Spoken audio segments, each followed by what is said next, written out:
सर्व शेतकरी बांधवांसाठी मकर संक्रांतीनिमित्त आनंदाची बातमी. तर आता 28,500 रुपये हेक्टरप्रमाणे अतिवृष्टी भरपाई 2026 वाटप इथं सुरू झालेले आहेत. तर आता सर्व शेतकरी बांधवांसाठी आज एक आनंदाची बातमी आहे. तर आता मकर संक्रांतीनिमित्त सरकारने अतिवृष्टी भरपाईचे पैसे इथं शेतकरी बांधवांच्या खात्यामध्ये टाकलेले आहेत. तर आता किती मिळत आहे? 28,500 रुपये प्रति हेक्टरी डीबीटीच्या माध्यमातून. कोणाला पैसे येणार आहे, कोणाला इथं पात्र आहेत, लिस्ट कशा पद्धतीने पाहायचं आहे, कोणत्या जिल्ह्यात जमावणं सुरू झालेले आहे हे आपण आता पाहणार आहे. अतिवृष्टी, ढगफुटी, सतत पावसामुळे जे की आता नोव्हेंबर ऑक्टोबर या महिन्यामध्ये जे काही अतिवृष्टीमुळे जे काही भरपूर पावसामुळे पिकाचे नुकसान झालेलं आहे 2025 आणि 26. तर आता निधी वाटप सुरू. ज्या शेतकऱ्यांनी तलाट्याकडे पंचनाम्यामध्ये नोंद केलेली आहे, म्हणजे त्यांचे पंचनामे झालेले आहेत, तर अशा शेतकरी बांधवांना भरपाई इथं मिळत आहे. ई पीक पाहणी केलेल्या शेतकरी बांधवांनी 33% जास्ती जे की त्यांचं नुकसान असेल अशा शेतकरी बांधवांनी तर आता आधारली बँक खात्यामध्ये तुमचे पैसे जमावण्यास सुरुवात.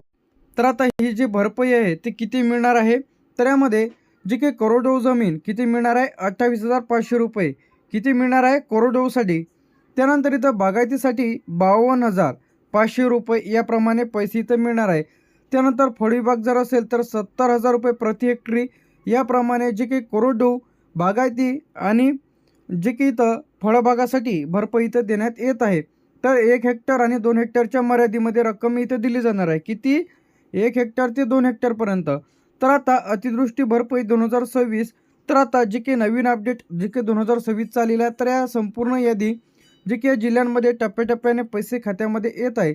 सर्वप्रथम आता यामध्ये जे काही जिल्हा आहे वाशिम, मुंबई शहर, मुंबई उपनगर, ठाणे, पालघर, रायगड, रत्नागिरी, सिंधुदुर्ग, नाशिक, धुळे, नंदुरबार, जळगाव, अहमदनगर, पुणे, सोलापूर.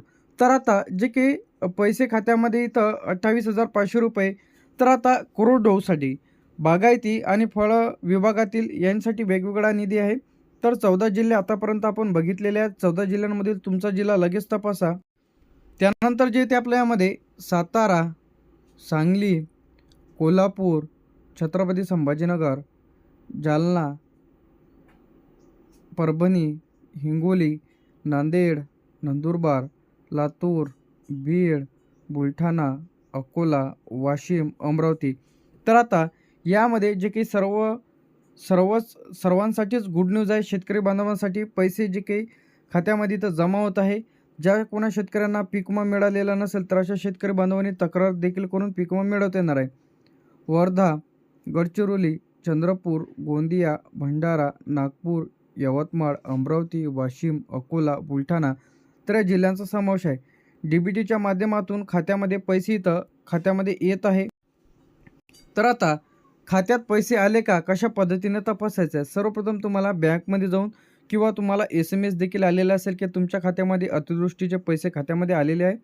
त्यानंतर डीबीटी पोर्टलवरून किंवा तुम्ही PFMS या पोर्टलवरून देखील चेक करू शकता. त्यानंतर जे आहे तुम्ही डीबीटीच्या माध्यमातून किंवा कृषी सहाय्यक तर याची जी काही यादी आहे ती यादीसुद्धा इथं लावण्यात येते. तर आता कोणाला पैसे मिळणार नाहीत तर हा सुद्धा महत्त्वाचा जो काही पॉईंट आहे, जी काही अतिवृष्टी भरपाई कोणाला इथे मिळणार नाही आहे. तर आता 7/12 अपडेट नाही.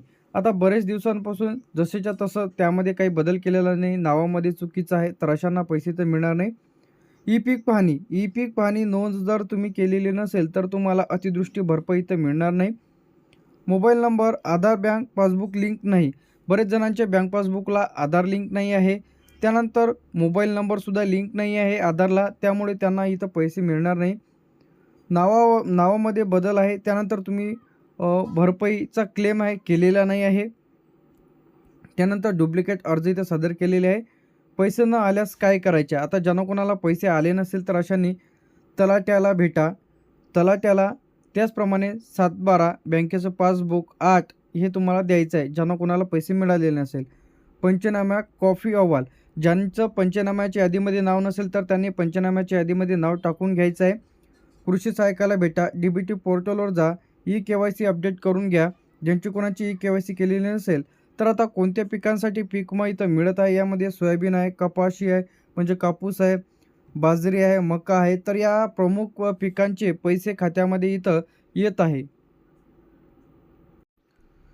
त्याचप्रमाणे यामध्ये आपलं तूर, ऊस, डाळिंब, द्राक्ष, पालेभाजी, फळं, बाग तर या पिकांचे सुद्धा पीक विमा त्याचप्रमाणे भरपाई देखील इथं शेतकरी बांधवांना मिळत आहे. पैसे न आल्याचे प्रमुख कारणे सर्व शेतकरी बांधवांनी तुमची ई-पीक पाहणी चुकीची झालेली असेल किंवा तुम्ही ई-पीक पाहणी केलेली नसेल, बँक खाता इनॅक्टिव्ह असेल, आधार लिंक नाही, के-वाय-सी नाही आहे, आधार, बँक पासबुक, सातबारा याच्यावरचं नाव वेगवेगळं असेल, डुप्लिकेट नोंद केलेली असेल, तर अशांचे पैसे इथं थांबू नयेत. तर आता जे की सरकारकडून पैसे इथं जे की मिळण्यास सुरुवात झालेली आहे. तर आता कोरडवाहू 57, बागायती 1,05,000 तर आता 2 हेक्टरच्या मर्यादेमध्ये 1 ते 2 हेक्टरच्या मर्यादेमध्ये भरपाई इथं मिळणार आहे. तर याप्रमाणे जे काही 28,000 रुपये कोरडवाहूसाठी, बागायतीसाठी 52,500 तर बागायती जे काही फळ विभागाचं जर असेल तर 70 तर याप्रमाणे भरपाई इथं शेतकरी बांधवांच्या खात्यामध्ये जमा होण्यास सुरुवात. लगेच तुम्ही तुमचं खातं तपासा की खात्यामध्ये आली